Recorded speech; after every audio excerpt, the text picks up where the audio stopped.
अस्सलाम वालेकुम दोस्तों, मेरा नाम है अली। मैं दाऊद और आप देख रहे हैं इस वक्त क्रिकेट लवर अली शो। दोस्तों देखना तो बनता है। दोस्तों आप लोग से बात करने जा रहे हैं, बात करेंगे जी आज आपके साथ ओडीआई के हवाले से जो अपडेट आ रही है कि पाकिस्तान का अब होने जा रहा है ओडीआई और इस साल वर्ल्ड कप खेला जाना है वो भी खेला जाना है ओडीआई। तो बड़े इंपॉर्टेंट ओडीआई जो पाकिस्तान के स्टार्ट होने जा रहे हैं। परसों खेला जाना है पाकिस्तान वर्सेस न्यूजीलैंड, पहला ओडीआई। क्या होगी पाकिस्तान की प्लेइंग 11 डिस्कस करेंगे आपके साथ इसी वीडियो में। तो अगर आप हमारे चैनल पर पहली बार आए चैनल को सब्सक्राइब करें और साथ ही बेल आइकन बजाना भूलिएगा। बात का आगाज करते हैं नंबर 1 खबर के साथ जो हमारे पास आ रही है। दाऊद साहब T20 में तो ठीक ठाक आपको न्यूजीलैंड ने ठोका है, सीरीज जो है बराबर कर दी। ये तो अल्लाह पाक का मैं शुक्र अदा करता हूं कि उस दिन वैसे मैं यहाँ बैठा हुआ कह रहा था कि वो लेना पड़ते तो पाकिस्तान चेस कर जाता, लेकिन हालात जो दिखे हैं बाद मैं उस टाइम भी बोल रहा था कि पाकिस्तान बचा है। थंबनेल में भी हमने ये लिखा था कि क्या पाकिस्तान बचा है या न्यूजीलैंड बचा है, लेकिन हकीकत तौर पे पाकिस्तान ही बचा है। और वो रमजान का महीना था, ये भी आप माने रमजान का महीना था, आखिरी अशरा था, तो हमारी दुआएं कबूल हुई क्योंकि हमने देखा है कि पाकिस्तान क्रिकेट के लिए रमजान का जो अशरा है वो बहुत ही मुबारक साबित हुआ हमेशा। और यहां भी क्योंकि रमजान थे तो बड़ी बेइज्जती हो जाती है हमारी कि अगर चलो बेइज्जती ठीक है, लोग कहते हैं अभी भी हुई है कि इस यंग टीम से हम जीत नहीं सके, लेकिन वो अलग ही बेइज्जती होती कि अगर आप हार जाते। कम से कम अभी हम ये तो कह सकते हैं ना कि एंड में बाबर भी थे तो टॉम लैथम भी थे, ट्रॉफी बराबर तो हो गई ना। ये तो नहीं हमने कहा ना कि बाबर थे ही नहीं, खाली टॉम लैथम ने आकर ट्रॉफी उठा ली। तो उस लिहाज से हमारे लिए ये भी अच्छाई थी। फिर जो back to back 2 T20 matches रखे गए थे, 14 लगातार रखे गए थे, एक दिन के वक्फा भी नहीं था, वो भी हमारे लिए अच्छाई थी कि न्यूजीलैंड ट्रैवलिंग करके आ रही थी, उनको मौका ही नहीं मिला और हमने उनको दबोच लिया। क्योंकि अब अगर वो 2 मैच होते तो उन्होंने तो छोड़ना ही नहीं था। टफ हो जाता। 2-0 के बाद उन्होंने अगले 3 मैच में डोमिनेशन दिखाई है। बिल्कुल, तो लगातार जो है अब कहने के अब आ रही है ओडीआई की बारी, और ओडीआई में उन्होंने चैपमैन को भी शामिल कर लिया है। अगर लैथम की बात कर लें तो वो भी बड़े शानदार प्लेयर है ओडीआई के, बड़ी लंबी इनिंग जो है वो खेलना जानते हैं। तो भाई अब तो आपने अंडररेट करना ही नहीं है न्यूजीलैंड को, जो स्ट्रेट फॉरवर्ड सी बात है। अब न्यूजीलैंड भी जो है वो तगड़ी क्रिकेट खेलेगा और उनका जो कॉन्फिडेंस लेवल है वो आपसे कई गुना हाई होगा, क्योंकि उनको वो एक्सपेक्ट नहीं कर रहे थे कि ये सीरीज हम बराबर कर पाएंगे। हम तो ये एक्सपेक्ट कर रहे थे, जो सच्ची बात है कि 5-0 दिख रहा था हमें, लेकिन जिस तरीके से उन्होंने 2-2 कर दिया सीरीज को, ये तो हैरानी की बात हुई। राइट देन पाकिस्तान ही बचा। तो सब क्या होगी पाकिस्तान की पहली ओडीआई में प्लेइंग 11? अच्छा, उसके ऊपर बाद में आते हैं पाकिस्तान की 11 के ऊपर। पहले कुछ लोगों को स्क्वाड नहीं पता कि न्यूजीलैंड का क्या स्क्वाड है, तो मैं चाह रहा हूं कि पहले न्यूजीलैंड का स्क्वाड आपको पढ़ के बता दूं, फिर पाकिस्तान के स्क्वाड की तरफ जाएंगे, क्योंकि इनका स्क्वाड भी अब ऐसा है कि इनके पास मौके हैं वर्ल्ड कप 2023 के लिए। जो लड़का एक शानदार परफॉर्मेंस दिखाएगा तो उसको वर्ल्ड कप 2023 का टिकट मिल सकता है। उसकी वजह यह है कि चैपमैन तो बड़े स्ट्रॉन्ग उम्मीदवार हैं विलियमसन को रिप्लेस करने के लिए, क्योंकि वो आपको पता है शायद अवेलेबल ना हो। इवन वो अगर अवेलेबल होते भी हैं, अगर चैपमैन ने ओडीआई में भी रन बना दिए, ये आएगा टीम में, तो स्क्वाड इनका बड़ा स्ट्रॉन्ग नजर आ रहा है। टॉम लैथम कप्तानी करेंगे और लैथम ओडीआई में ज्यादा खतरनाक है, T20 का वो प्लेयर भी नहीं है। टॉम बंडल आ रहा है, ये भी अच्छा खिलाड़ी है। चैड बोस है, मैट हेनरी, लिस्टर मकॉन्ची, एडम मिलने, Daryl Mitchell, Jamie Neesham, Henry Nichols, ये भी एक अच्छा और खतरनाक खिलाड़ी है निकोल्स टीम, आपको बता दूं। इसके बाद रचिन रविंद्रा, हेनरी शिफली, इससे बेकार खिलाड़ी मैंने नहीं देखा। वैसे 120 की स्पीड, ना बॉल को स्विंग कर रहा है, लग रहा है इतना लंबा कद का बॉलर है, जान भी ठीक है और पता नहीं किस तरह की ये बॉलिंग करता है शिफली। इश सोदी, ब्लेड टिकनर, विल यंग भी ठीक खिलाड़ी है इनका। तो ये न्यूजीलैंड का एक मुझे, और चैपमैन भी जैसे आपको नाम बताया, तो इनका मुझे ठीक ठाक और एक तगड़ा स्क्वाड नजर आ रहा है। पाकिस्तान का भी आपको स्क्वाड पढ़ के बता देता हूं, फिर बात करते हैं कि कौन सी, क्योंकि मुझे लग रहा है कि 11 में कोई खास डिबेट नहीं है, मात्र एक स्लॉट की डिबेट होगी, बाकी मुझे लग रहा है कि 11 कोई रोले वाली नहीं है पाकिस्तान की। बाबर आजम कप्तान, शादाब खान वाइस कप्तान, अब्दुल्ला शफीक, फखर जमान, हारिस रऊफ, हारिस सोहेल, एहसानुल्लाह, इमामुल हक, नवाज, रिजवान जूनियर, मोहम्मद हारिस को आपको पता है आज ही स्क्वाड में शामिल किया गया, तो वो भी होंगे। वसीम जूनियर के बाद नसीम शाह, सलमान अली आगा, शाहीन शाह अफरीदी, इसके बाद शान मसूद और उसामा मीर, ये पाकिस्तान का स्क्वाड है।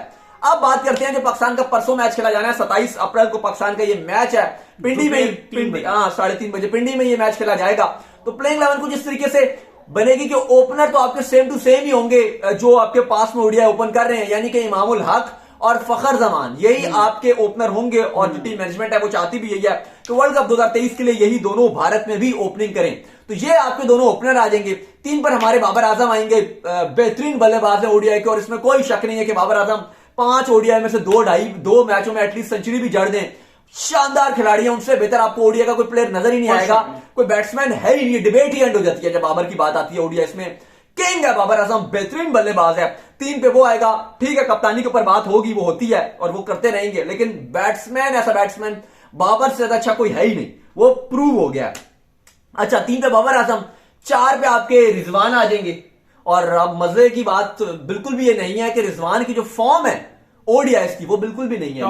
T20 में चलो बातें होती हैं कि वो रन आस्था बना रहे हैं, अपने लिए खेल के फलाना होगा, जो भी बातें होती हैं, रन तो बन जाती है ना, ओपनिंग करते हैं। ओडीआई में रन भी नहीं बन रहे। हमें इनसे रन चाहिए बेसिकली ओडीआई में, हाँ। क्योंकि ये ओडीआई के बड़े शानदार प्रोडक्ट साबित हो सकते हैं, रन नहीं आ रहे, ग्रेट प्लेयर बन सकते हैं ओडीआई के। लंबा खेलना जानते हैं, विकेट रोकना सिंगल जानते डबल, हैं, फिटनेस अच्छी है, सिंगल डबल निकालना जानते हैं और अपनी पसंदीदा गेम करना जानते हैं। लेकिन कुदरती रन T20 में आ रहे हैं, ओडीआई में और ना टेस्ट में आ रहे हैं, वो भी मसला है, पता नहीं क्या हो गया। लेकिन खैर रिजवान के ओडीआई में रन नहीं आ रहे हैं, लेकिन वो इस बार आएंगे, क्योंकि इस बार का जो उनको कॉन्फिडेंस T20 का उसको कन्वर्ट करेंगे। और बॉलिंग भी न्यूजीलैंड की माशाल्लाह ही है वैसे। 4 पे खैर रिजवान आ जाएंगे, 5 पे आपके जो खिलाड़ी हैं वो हारिस सोहेल खेलेंगे, उनको मौका मिलेगा।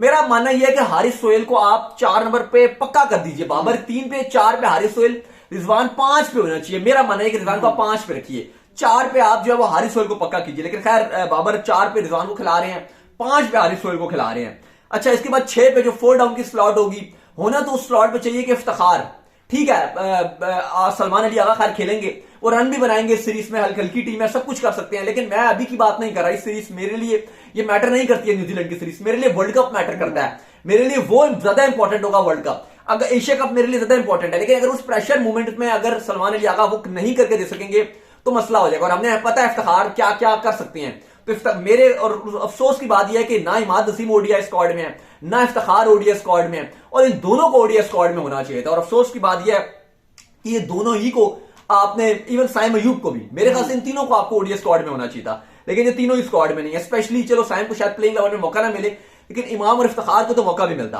तो खैर 4 डाउन की जो स्लॉट है 6 नंबर की, उस पर आपका आ जाएगा सलमान अली आगा, और वो कोई मुकाबला ही उनके साथ नहीं है, क्योंकि वो एक ऐसी स्लॉट है जिसपे कोई कॉम्पिटिटर नहीं है, ना कोई शाह स्क्वाड में है, ना इफ्तिखार है, ना आसिफ अली है, ना हैदर है, कोई भी ऐसा खिलाड़ी नजर नहीं आ रहा। तो बिल्कुल clear and cut Salman Ali Agha ही 4 डाउन जो 6 नंबर है वो संभालेंगे। अब नंबर 7 पे भी मुझे लगता है कोई चांस नहीं है, क्योंकि यहां पर शादाब खान टीम के वाइस कप्तान है और उन्हीं के साथ जाया जाएगा। लेकिन बात वही है कि पिंडी का इतना फ्लैट विकेट यहां पे, तो रिस्ट स्पिनर को वो कूटेंगे, मारेंगे, मार के मारेंगे। कराची में फिर भी रोल डिफरेंट होगा, जब आपके ओडीआई वहां शिफ्ट होंगे वहां पे फिर भी रोल डिफरेंट हो सकता है। लेकिन जहां पे शादाब फंसेंगे, शादाब को बॉलिंग पे बहुत इंप्रूवमेंट की जरूरत होगी। यहाँ पे लास्ट मैच में 2 ओवर में 29 रन पड़े थे, शादाब के लिए मुश्किल हो रही थी कि मैं बॉल डालूं किधर, तो बड़ी मुश्किल होगी शादाब खान के लिए भी। लेकिन खैर वाइस कप्तान है तो वो खेलेंगे, तो 7 पे वो आ जाएंगे। अब 8 की स्लॉट है एक, ये थोड़ी सी डिबेटेबल है। अब नवाज और उसामा मीर इसके ऊपर हैं, और मुझे लग रहा है कि नवाज इस स्लॉट में थोड़ा सा आगे नजर आ रहे हैं मुझे उसामा मीर से, क्योंकि 5 T20 में इमाद खेल रहे थे, वो बेंच पे बैठे हुए थे, और ओडीआई से हमने देखा कि नवाज की परफॉर्मेंस बड़ी अच्छी नजर आई है विद द बॉल। में बात कर रहा हूं बॉलिंग से बात की, तो उसामा मीर को अब शादाब से क्यों नहीं रिप्लेस करते? वाइस कैप्टन है, तो शादाब की परफॉर्मेंसेस क्या है? वो नहीं है, लेकिन अब सीरीज अफगानिस्तान उठा के देखें, अभी देखें क्या परफॉर्मेंस दी है, तो फिर आप उसको उसामा मीर को क्यों नहीं चांस देते? मैं तो आपको बाबर की सोच बता रहा हूँ। अब वो उसामा मीर तो बैटिंग भी बड़ी क्लास की करता है, हाँ। लंबे छक्के भी मारता है वो, तो आप उस चीज का हक तो ना अदा करें ना कि आपकी कप्तानी के ऊपर जाकर अगले ने बयान दिया था वहां अफगानिस्तान सीरीज में, तो आप उसका हक अदा करेंगे कि आप उसामा मीर को चांस ही नहीं देंगे? कल प्रेस कॉन्फ्रेंस नहीं सुनी आपने, क्या बोल रहे थे बाबर ने साफ बोला है। बाबर ने बोला कि 1-2 सीरीज में अगर ऐसी कोई प्लेयर की जो हमारे जो परफॉर्मर है, जो हमारे साथ है, अगर एक आदमी खराब भी हो तो हमें कोई, हमारे लिए वो ऐसी बात नहीं है, हमें कोई परेशानी नहीं है, ना कोई टेंशन है। परफॉर्मेंस का डिप बड़े अरसे से चल रहा है, उनकी जब से उंगली का फ्रैक्चर बना हुआ तब से उनसे बॉल नहीं। शादाब ने अपने साथ ज्यादती करे, मुझे शादाब पर्सनली मैं आपको बताऊं बड़े पसंद है, मुझे खिलाड़ी ऐसा प्लेयर मुझे बड़े पसंद है, क्योंकि मैं ऑलराउंडर्स को बड़ा लाइक करता हूं,